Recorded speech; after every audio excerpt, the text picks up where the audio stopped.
Picture this. It's a random Tuesday.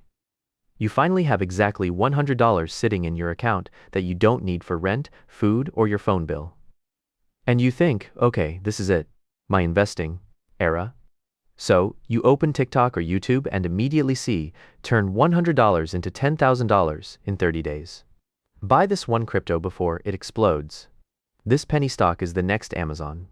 And you're sitting there thinking, I just want to do this the smart way, without lighting my money on fire. Because here's the truth. $100 is enough to start, but it's also the exact amount people waste chasing shortcuts. And when beginners lose their first $100, they often don't just lose the money.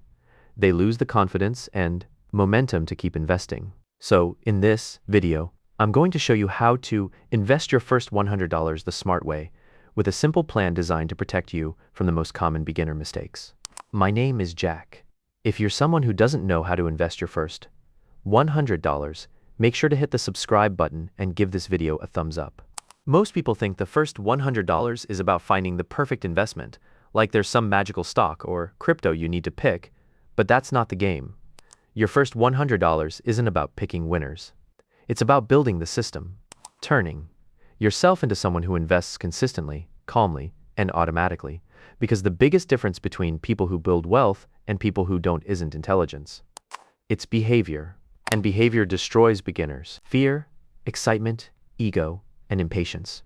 Research from Dalbar showed that in 2024, the average equity investor returned about 16.5%, while the S&P 500 returned over 25%. That gap isn't because investors are stupid. It's because they buy and sell at the wrong time. So, this video will do two things. First, show you the simple plan for your first $100. Second, help you avoid the psychological traps that cause people to quit. Step 0. One question before you invest. Before you invest your first $100, ask yourself one question. If an unexpected expense happens, will you need this money back immediately? Because if the answer is yes, investing might not be step 1. The Federal Reserve found that when faced with a $400 emergency expense, only about 63% of adults could cover it with cash or savings. Even more surprising, 18% said the largest emergency expense they could handle was under $100. So, if a surprise bill forces you to sell your investment at the worst moment, investing didn't help you.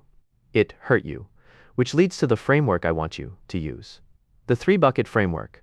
Think of your first $100 as 3 possible buckets. Bucket 1, safety. Bucket 2, high-interest debt. Bucket 3, actual investing. Let's go through them. Bucket 1, safety. If you have zero emergency savings, the smartest first move might be putting that $100 into a savings account. I know what you're thinking. That's not investing. But it is investing in your ability to stay invested later. Because when financial stress hits, your brain doesn't calmly analyze long-term returns. It says, I need cash now. This reaction is called loss aversion. We feel losses more intensely than gains, and that's what causes beginners to panic sell at the worst possible time. Even a small emergency buffer can prevent that. Bucket 2, the guaranteed return. If you have high-interest credit card debt, paying that down can actually be the best investment. For example, if your credit card charges 25% interest, paying it off is like earning a guaranteed 25% return, and the stock market does not guarantee anything close to that. So, if you're carrying high-interest debt, your first $100 might go there. Not because investing is bad, but because you're trying to fill a bucket that currently has a hole in it. Bucket 3, actual investing. Now, let's assume you have at least a small buffer, don't have urgent high-interest debt, and can leave the money alone. Now we invest. And I'm going to be blunt. Your first $100 should not go into individual stocks, meme coins, or penny stocks. Could you get lucky? Sure, but that's not investing, that's lottery behavior. The smart approach is much simpler.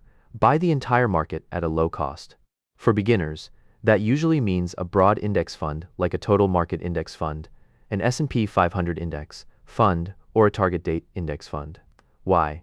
Because even professionals struggle to beat the market consistently. In fact, research comparing active funds to the market has shown that over long periods, the vast majority of professional managers underperform broad market indexes.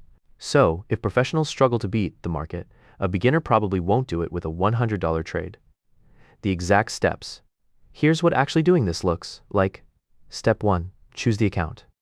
In many countries, the order usually looks like this: employer retirement match, tax, advantage retirement account, regular brokerage account.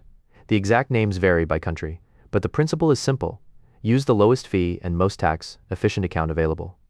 Step 2. Choose one fund. Don't overcomplicate this. Pick one diversified index fund, either total market, S&P 500, or a target date fund. A target date fund is basically a pre-built portfolio that automatically adjusts over time. Step 3. Invest the $100. Many brokerages allow fractional shares, meaning you can invest even if a full share costs more than $100. So, you buy the fund, and that's it. You're invested. Step 4. Automate the next contribution. This is the real secret. The first $100 barely matters. The habit does. So, automate something small, $10 per week, $25 per week, or $50 per month. Automation beats motivation every time. Historically, U.S. stocks have returned around 10% annually, before inflation over very long periods.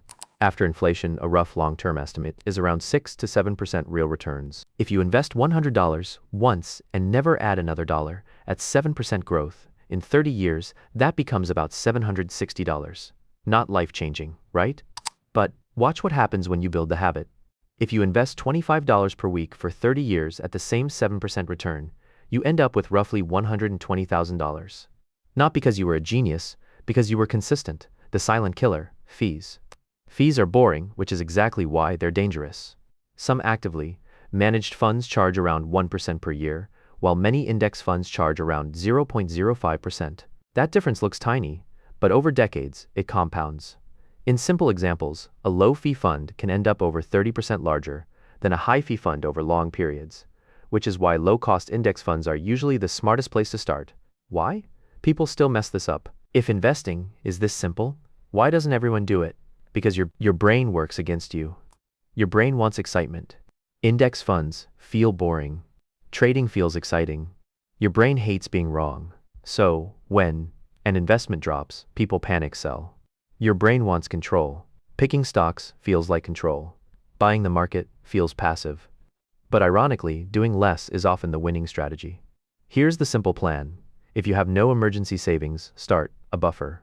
If you have high-interest debt, pay that down. If you can leave the money alone, invest in a low-cost, broad index fund, then automate future contributions, and most importantly, keep it boring. Keep it consistent. Most people never invest their first $100. Not because they can't, because they keep waiting for the perfect time. But the people who build wealth don't rely on perfect timing. They build better systems. So, here's your challenge. In the next 24 hours, do one of these. Put $100 into an emergency buffer. Invest $100 into a broad index fund. Or set up the account so you're ready. Then automate your next contribution, even if it's just $10. Because one day, you'll look up and realize something surprising. The money isn't the biggest thing that changed. You are. If this helped, hit subscribe, hit the thumbs up, and comment, "I'm starting with my first $100, and I'll know you're actually doing it, not just thinking about it."